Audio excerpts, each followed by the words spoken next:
Okay, let's unpack this. Ever had one of those days where just a tiny everyday annoyance spirals into something completely unbelievable? Imagine being almost home, totally bone tired after like a 14-hour workday, and then beep, a quick horn honk. That's our starting point for today's deep dive. We're going to dive deep into a truly wild story from Troy, New York. It starts with that simple honk, but leads to, well, an astonishing chain of events. We'll explore the characters involved, trace the plot twists, which are pretty thrilling, frankly, and uncover the shocking aftermath. It really leaves you questioning things. This isn't just some minor incident. It's really a narrative about power, perception, and, what happens when a normal interaction just goes incredibly wrong. Exactly. And what's fascinating here is that this isn't just some local news blip. It really taps into significant questions about civil liberties, police conduct, and frankly, how quickly a situation can escalate when someone feels, well, disrespected, especially someone in authority. We'll trace the steps of this incident. It happened July 19th, 2024. Involves a driver named Matthew and Officer Taylor Gamash. Right. So let's set the scene. Our main character, Matthew. He's a welder, blue-collar guy. He's wrapping up a grueling 14-hour workday, almost home, exhausted. He's sitting at a red light, 3rd Street in Troy, left blinkers on, ready to turn onto Madison Street. Yeah. We've all been there, right? Just wanting to get home. Yeah, absolutely. And right in front of him, also stopped at the light, is a marked Troy police cruiser, driven by Officer Taylor Gamash. So the light turns green, but nothing. The police car just sits there. Matthew waits a bit, it's a reasonable moment, then gives what he called a brief toot on his horn. Just a nudge, like many of us would do. And it's important to note the sources say Officer Gamash didn't have his turn signal on at that point, which New York law actually requires for a turn. Okay, so this tiny honk just meant as a, hey, the light's green nudge becomes the spark, the catalyst for everything. Matthew sees the officer finally make the left turn, but then Matthew does something crucial. What does that tell us, his immediate reaction? It tells us a lot, I think. The sources are really clear.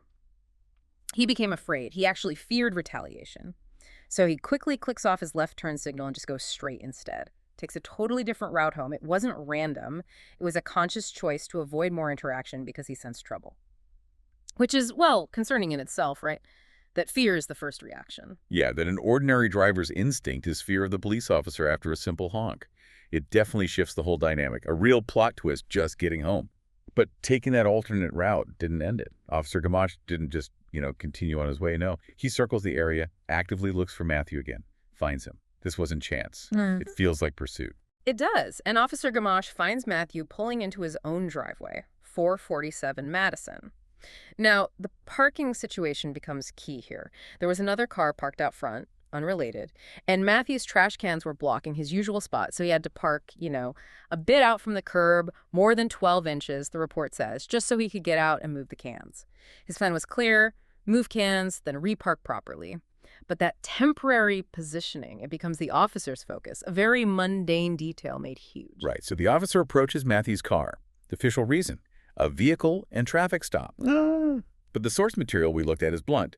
It states, quote, in reality, he was harassing Matthew because Officer Gamash was offended and annoyed by the short toot that Matthew had given him with his vehicle's horn. That's a pretty direct accusation of motive. Legally, how tough is that to prove? Harassment under color of law. Very difficult, generally. And that power dynamic shifts immediately. It's stark. Matthew feels harassed and says so directly, you are harassing me at this. Yeah. But the officer, dismissive, quickly pivots from the honk, which was the real trigger, it seems, to this parking violation.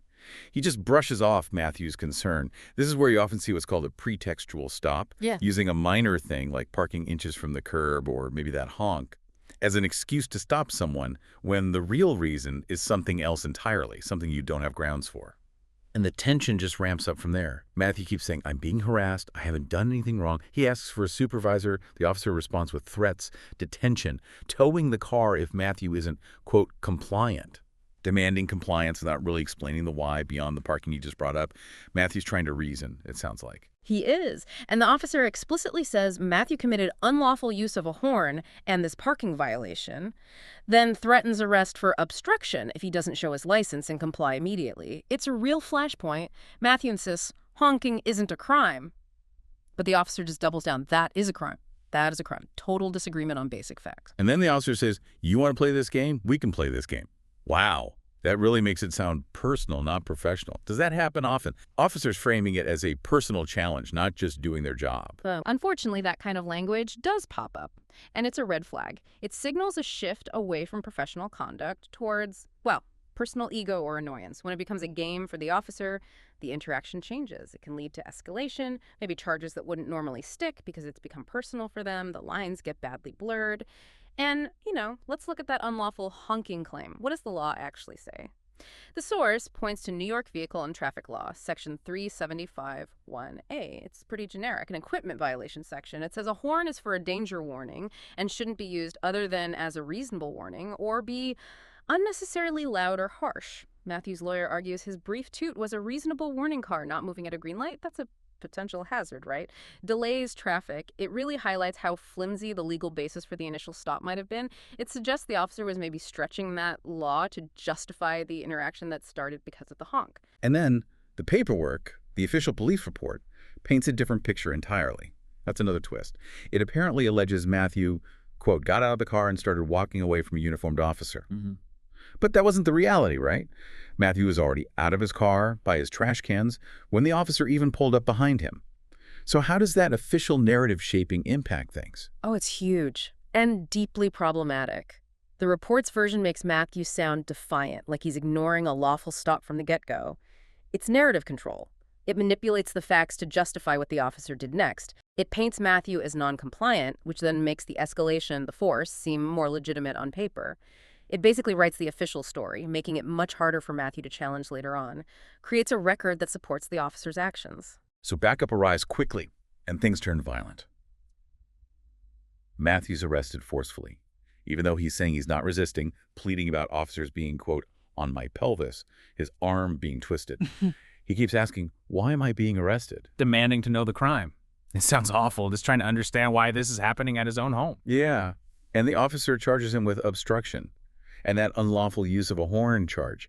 During the arrest, the officer is apparently heard mocking him, saying he talked himself in handcuffs, that it could have went a totally different way. That kind of condescending talk, blaming Matthew, it just reinforces the idea that this was about control and maybe retribution, not procedure. It's power being asserted, not safety being ensured. And then, just when you think it can't get more extreme, there's another really shocking twist. Matthew's car, parked in his driveway essentially, ordered to be towed. But wait, it gets worse. His girlfriend comes out, sees the chaos, and simply asks why they're towing the car over a parking ticket. A reasonable question. And she gets arrested too, on the spot, for obstruction, just for questioning the tow. It's unbelievable. It really is a profound misuse of authority, towing a car from someone's home when a family member could easily move it a few inches. It serves no practical purpose. Except one, it allows for an inventory search. And the lawyer suggests that was the real goal. The officer was likely looking for drugs. They went through his stuff, even over-the-counter pills, found nothing illegal. It just screams targeted harassment. The parking ticket, the tow, it all looks like a pretext to search the car, to keep escalating against Matthew and now his girlfriend. It's way beyond legitimate policing. The source called it road rage under color of law. So, after all of that, the arrests, the force, the towing, the fruitless search, what happened in the end? Did Matthew's insistence on his innocence hold up? Yes, it did. Ultimately, all the criminal charges against Matthew were dismissed, which strongly supports the argument that, well, there was no actual crime committed, certainly nothing they could prove. He maintained his innocence, and the legal system eventually agreed the charges didn't have merit. His stance was validated. Okay, charges dismissed for Matthew. But Officer Gamash, the officer who started this whole thing, who took an oath, it's still on the force, still active duty. Not fired, not suspended, despite the charges being thrown out. What does that tell us about accountability? That's the million-dollar question, isn't it? It points towards systemic issues. Things like qualified immunity often come up here. It's a legal doctrine shielding officers from liability in civil suits unless their conduct breaks clearly established rights, and proving that can be incredibly hard. So dismissed charges for the citizen don't automatically mean consequences for the officer. And the mayor of Troy, he'd previously talked about policing being a noble profession, needing balance, judgment, discretion, creating mutual respect and safety. But now, refusing comment because of pending litigation. Because yes, a federal civil rights lawsuit has been filed. Local TV news is covering it. It's just such a stark contrast, isn't it? The ideal of public service versus what happened here, which the source really frames as an officer using his badge because he got annoyed, road rage under color of law, as they put it. Wow. What a journey through a really disturbing story. So many unexpected turns. Started with a tired welder's quick honk, ended with him and his girlfriend arrested, car towed, a federal lawsuit. It just shows how fast an ordinary moment can blow up with huge impacts. It really makes you think about that power dynamic, doesn't it? And how laws get interpreted, sometimes subjectively, and what serve and protect truly means, especially when personal feelings seem to override professional duty. So yeah, next time you're at a green light, maybe thinking about tapping the horn, you might pause. You might just wonder, what are the unseen dynamics in these everyday moments we usually ignore? And how quickly can things escalate when someone decides to abuse their discretion? Definitely something to think about.